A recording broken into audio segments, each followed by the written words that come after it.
श्री गुरु महिमालेख शरण, श्री गुरु महिमालेख शरण, श्री गुरु महिमालेख शरण। गुरु कृपा यूट्यूब चैनल तरफर आपण मानकु स्वागत जनाई आरंभ करुछि 2024 मसीहा मई मासर मासिक राशिफल।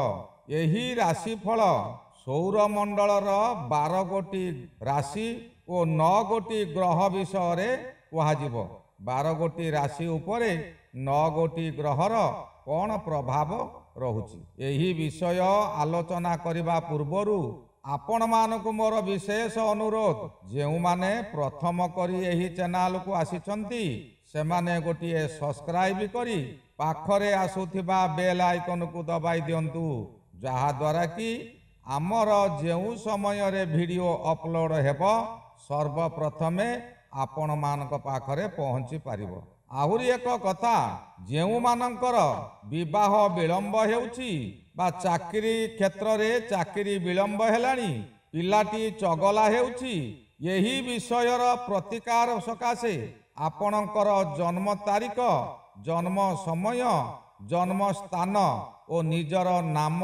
नाम लेखि आमर गुरु कृपा यूट्यूब चैनल मेल आईडी रे प्रेरण करंतु, आमे ताहार समस्यार समाधान करिबु। आसंतु एबे जानिबा 2024 मसीहा मई मासर मेष राशि मासिक राशिफल। मेष राशि राशि चक्रर प्रथम राशि, सौर मंडलर 0 डिग्री ठारू 30 डिग्री मध्य अवस्थित। एही राशि चर राशि और अग्नि राशि। एही राशिर प्रकृति व्यापक हेबा। एही राशि रे जन्मित व्यक्ति सर्वदा चलचंचल प्रकृति और सर्वदा सक्रिय राशि। राशिर अधिपति देवसेनापति मंगल होइतिला बेले सकल शक्तिर आधार सूर्यदेवंकर उच्च स्थान बा उच्च सिंहासन। यही राशिर व्यक्ति माने प्रबल प्रतापी, धार्मिक, पुण्यात्मा, प्रत्येक स्थान रे मुख्य दायित्व नहीं शासन करती। मुख्य गुण हैला छोट काम बा कौनसी निंदनीय काम करने को पसंद नुहे। सर्वदा स्वाधीन हिसाब रे चलती, काहारी निर्देश रे चलवा को पसंद करती नाही।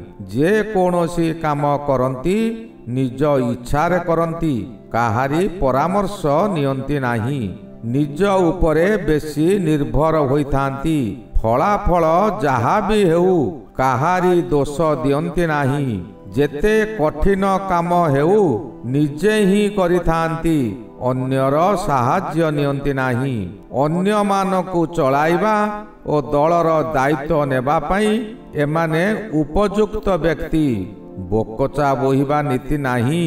दृढ़ मना एवं जिद्दी खोर लोक, काहारी पाखरे खोसामती किंबा चामचागिरी करिबा लोक मेष राशि नुहे।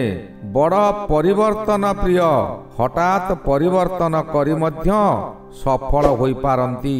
एमाने बहुत आदाय करिबा ओ बहुत खर्च करिबा को पसंद करिथांती। भविष्यत सकाशे धन संचय करिबा संभव नुहे। एमाने निज परिवार को बहुत भल पाई थांती। कौनसी विपदपूर्ण काम करिबा को खातिर न थाए। उत्तम शक्ति, प्रबल इच्छा शक्ति बलरे एमाने ऊपर को उठी थांती। मेष राशि पूर्व दिगर अधिपति 3 गोटी नक्षत्र मेष राशि रे थांती। अश्विनी नक्षत्र प्रथम नक्षत्र। यही नक्षत्र देवगण केतु महाग्रहंक जन्म नक्षत्र।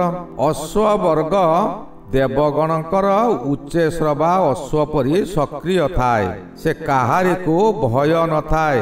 बहु चतुर थाई युद्ध क्षेत्र रे सेनापति परी चालिबा एमानंकर सर्वदा उद्देश्य। उच्च पदस्थ कर्मचारी ठारू पुरस्कार मिलिताए। निम्न श्रेणी लोक पाखरे रही निजकु अधिक बलशाली बोली जाहिर करती। अश्विनी नक्षत्र जात व्यक्ति प्रथम वर्ष रे अग्नि भय पाई थांती। तृतीय वर्ष रे पेट रोग होइथाए। पंचम वर्ष रे नेत्र रोग। 21 वर्ष एमानकर एक महान मार्क थाए 34 वर्षरे मध्य मृत्यु भय या परे एमाने दीर्घजीवी होइतांती काखरे किंबा अंटारे मत्स्याकृति चिन्ह थाए एही नक्षत्र जात स्त्री माने सौभाग्यवती होइतांती सत्यानुव्रती होइतांती एही अश्विनी नक्षत्रर प्रथम पाद 3 डिग्री रे जन्म हेले पिता माता उभयों को क्षति हुए और निजे हतभागा होइतांती द्वितीय नक्षत्र दिजा बा भरणी नक्षत्र एही नक्षत्र 26 डिग्री 40 पर्यंत भोग हुए एही नक्षत्र जात व्यक्ति क्रोधी होइतांती हस्ती वर्ग निजको निजे गर्व देखांती निज बल को देखाई समस्त को डराई थांती नक्षत्रटी शुक्र महाग्रहंकर होइतिबारु काहारी कथा को भ्रुक्षेप न थाए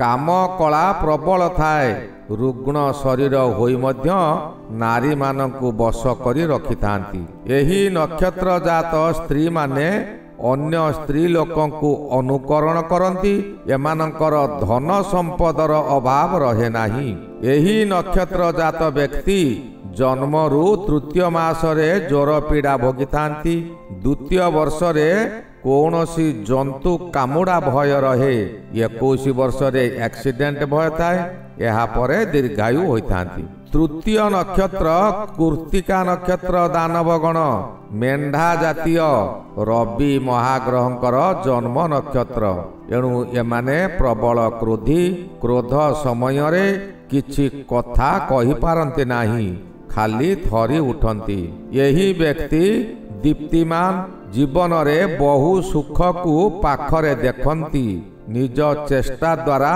धन उपार्जन करती समय समय असत भावना मन मध्य प्रवेश करे स्त्री लोक माने एही राशि स्त्री लोक माने कलह प्रकृति और प्रतिशोध परायण बालक होइथिले बापांकर क्षति ओ झियो होइथिले मांकर बहु क्षति करती मेष राशि शुभ अंक 2 7 ओ 9 शुभ बार गुरुवार शुभ मास कार्तिक मास शुभ ग्रह बृहस्पति रवि ओ चंद्र घात बार रविवार मेष राशिर मेष चंद्र ही घात चंद्र घात नक्षत्र मघा नक्षत्र घात तिथि षष्ठी तिथि घात ग्रह हेला बुध ग्रह एबे आसंतु जानिबा मेष राशिर केउ ग्रह केउ फल देबे मई मास 2 तारिख ठारू बृहस्पति मेष राशि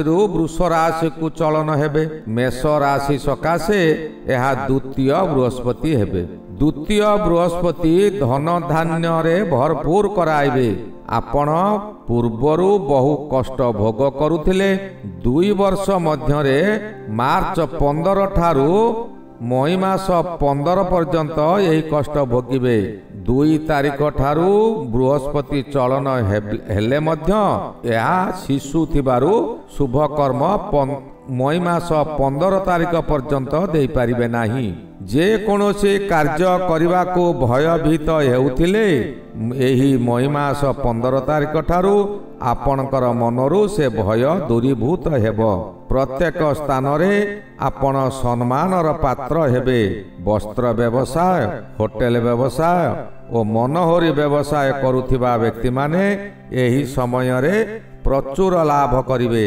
आपणक मनरे अधिक साहस संचार हेबो शनि एही समय रे एकादश रे रही मेष राशि को अधिक शक्ति देवे बृहस्पति भाग्य अधिपति होई द्वितीय तथा परिवार गृह रे रही मित्र ग्रह केतु को दृष्टि देउछंती एणु मेष राशि सकाशे केतु ग्रह मध्य शुभ फल प्रदान करिवे एही शुभ फल को मई मास 8 तारिख ठारू बुध मेष राशि को गोचर रे भ्रमण करिवे रवि मेष रे अछंती एणु मेष रे बुधादित्य योग सृष्टि हेबो बुधादित्य योग मेष मिथुन सिंह और कन्या राशि रे संगठित हेले शुभ फल मिलिबो बुध हेले पंडित ग्रह और आदित्य हेले आत्मा ग्रह एणु आपणकर ज्ञान वृद्धि हेबो आत्मा पवित्र रहिबो ନ୍ୟାୟପାଳକ ଗ୍ରହ ଶନି, ରବି ଓ ବୁଧ ଏହା ଉପରକୁ ସମ୍ପୂର୍ଣ୍ଣ ଦୃଷ୍ଟି ଦେଉଛନ୍ତି। ମେଷ ରାଶି ଚଳିତ ମଇ ମାସଟି ନ୍ୟାୟ ମାର୍ଗରେ ରହିବେ। ଅନ୍ୟାୟକୁ ପ୍ରଶ୍ରୟ ଦେବା ଉଚିତ ନୁହେଁ।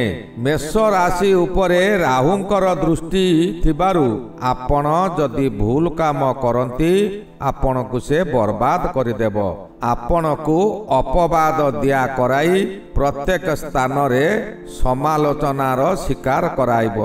ଏହି ରାହୁର ଫଳ ଅଧିକ କୃତ୍ତିକା ମେଷ ଉପରେ ପଡ଼ିବ। କୃତ୍ତିକା ନକ୍ଷତ୍ରରେ ବୃହସ୍ପତି ଅଛନ୍ତି ଓ ମଇ ମାସ 14 ତାରିଖ ଠାରୁ ରବି କୃତ୍ତିକା ବୃଷ ରାଶିକୁ ଯିବେ। ଏହା ପୂର୍ବରୁ 11 ତାରିଖ ଠାରୁ କୃତ୍ତିକା ନକ୍ଷତ୍ରରେ ପ୍ରବେଶ କରି ସାରିଥିବେ। ଏଣୁ ଅନ୍ୟାୟ କଲେ କିମ୍ବା ପାପ କାର୍ଯ୍ୟ କଲେ ରାହୁ ଏ ସମସ୍ତ ଗ୍ରହଙ୍କର ଫଳ ନିଜ ମାଧ୍ୟମରେ ଆପଣଙ୍କୁ ଦେବେ। ଗରମ ଜ୍ୱର ହେବ, ମଥା ବିଚଳିତ ହେବ, ଶୋଷ ହେଉଥିବ କିନ୍ତୁ ପାଣି ପାଖରେ ଥାଇ ପାଣି ସକାଶେ ଡହଳ ବିକଳ ହେଉଥିବେ। ରାହୁ ଯେହେତୁ ନୀଳ ଆକାଶର ଗ୍ରହ, ଶୂନ୍ୟ ଶୂନ୍ୟ ମହାଶୂନ୍ୟ ଯାହାର ଶେଷ ନାହିଁ, ଆପଣ ସେହିପରି ଶୂନ୍ୟତା ମଧ୍ୟରେ ଗତି କରିବେ। ଯେଉଁଆଡ଼େ ଚାହିଁବେ ଖାଲି ଶୂନ୍ୟ ହିଁ ଶୂନ୍ୟ। ଏଣୁ ଆପଣ ସତ୍ ମାର୍ଗରେ ଚାଲନ୍ତୁ, ଦୁଃଖୀ ରଙ୍କି ମାନଙ୍କୁ ସାହାଯ୍ୟ କରନ୍ତୁ। ଏହି ମାସରେ ଜଳଛତ୍ର କରି ତୃଷାର୍ତ ପ୍ରାଣୀମାନଙ୍କର ତୃଷା ନିବାରଣ କରନ୍ତୁ। ଅଧିକ ଜଳ ସଙ୍କଟ ଏହି ସମୟରେ ଦେଖାଦିଏ। ଏଣୁ ବାହାରେ ଗଛ ମୂଳରେ ଖୋଲା ପାତ୍ରରେ ପାଣି ରଖନ୍ତୁ।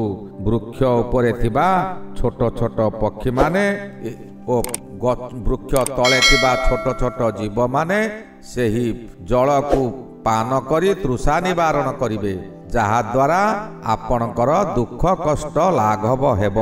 ପ୍ରଭୁ ପରବ୍ରହ୍ମ ନିକଟରେ ପ୍ରାର୍ଥନା। ପ୍ରଭୁଙ୍କ ନିର୍ଦ୍ଦେଶରେ ସମସ୍ତ ଗ୍ରହ ରିଷ୍ଟ ଦୁଃଖ ଯାତନା ଖଣ୍ଡନ କରନ୍ତୁ। ଏହି ମାସରେ ଗରିବ ଦୁଃଖୀ ଲୋକମାନଙ୍କୁ ସାହାଯ୍ୟ କରନ୍ତୁ।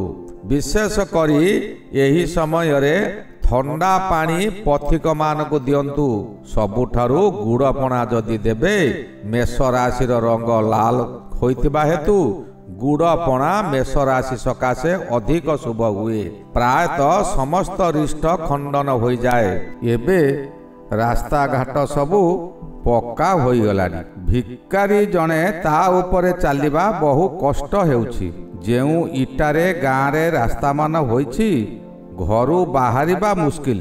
ଏହି ସମୟରେ ଜଳଦାନ ଏକ ଜୀବନ ଦାନ ସଦୃଶ୍ୟ।